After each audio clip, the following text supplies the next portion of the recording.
नमस्कार, मैं ओमकार पांडे और स्वागत है आपका न्यूज 18 राजस्थान के डिजिटल प्लेटफॉर्म पे।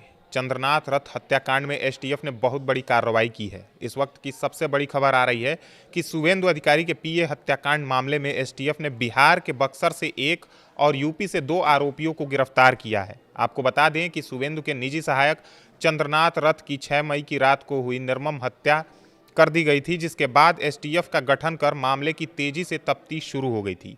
अब इस मामले में बड़ा एक्शन हुआ है। बिहार के बक्सर से हत्याकांड के एक आरोपी को और उत्तर प्रदेश से 2 आरोपियों को गिरफ्तार कर लिया गया है। कुल 3 आरोपियों की गिरफ्तारी चंद्रनाथ हत्याकांड में हुई है।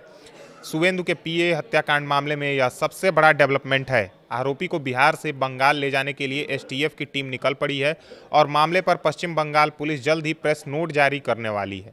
ये खबर उन सबके लिए राहत भरी है जिन्होंने पिछले 5 दिनों से इस पूरे हत्याकांड को लगातार फॉलो किया है।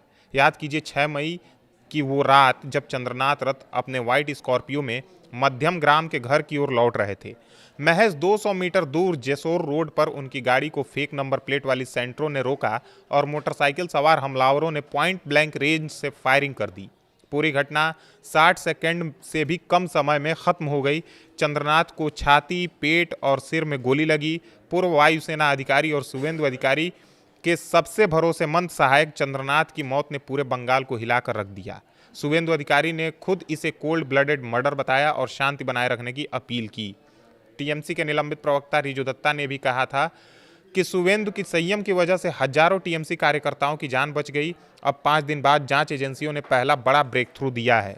पश्चिम बंगाल पुलिस की स्पेशल टास्क फोर्स ने बिहार के बक्सर जिले से एक मुख्य आरोपी को गिरफ्तार किया है।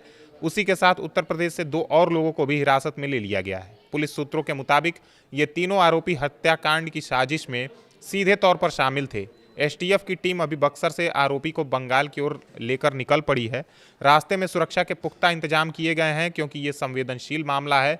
पश्चिम बंगाल पुलिस आज या कल इस पूरे ऑपरेशन पर एक आधिकारिक प्रेस नोट जारी करने वाली है, जिसमें गिरफ्तारियों के बारे में विस्तार से जानकारी दी जाएगी। जांच की गति अभी काफ़ी तेज हो गई है। याद रहे कि हत्या के तुरंत बाद एसआईटी गठित की गई थी, जिसमें सीआईडी, इंटेलिजेंस ब्रांच और एसटीएफ के अधिकारी शामिल थे। पहले 3 लोकल हिस्ट्री शीटरों को हिरासत में लिया गया था, लेकिन अब असली शूटर और साजिशकर्ताओं तक बात पहुंच गई है और उन तक पुलिस की पहुंच भी बन गई है। पुलिस का मानना है कि ये कॉन्ट्रैक्ट किलिंग थी, जिसमें बाहर से पेशेवर हमलावर तुरंत बुलाए गए थे। सेंट्रो कार, फर्जी नंबर प्लेट, मोटरसाइकिल और यूपीआई ट्रांजैक्शन के जरिए पूरे नेटवर्क को ट्रेस किया गया। बक्सर और यूपी के बदायूं संभल इलाके से मिले मोबाइल लोकेशन और सीडीआर डेटा ने पुलिस को बड़ी लीड दी। चंद्रनाथ रथ की हत्या को लेकर राजनीतिक गलियारों में भी तीखी बहस चल रही है। शुभेंदु अधिकारी लगातार डीजीपी से अपडेट ले रहे हैं। उन्होंने कहा है कि न्याय मिलना चाहिए और दोषी किसी भी सूरत में बच नहीं सकते। टीएमसी की तरफ से भी इस गिरफ्तारी का स्वागत किया गया है, लेकिन उन्होंने फिर से सीबीआई जांच की मांग दोहराई है। बंगाल में पुश पोल हिंसा के बीच यह बड़ी गिरफ्तारी है।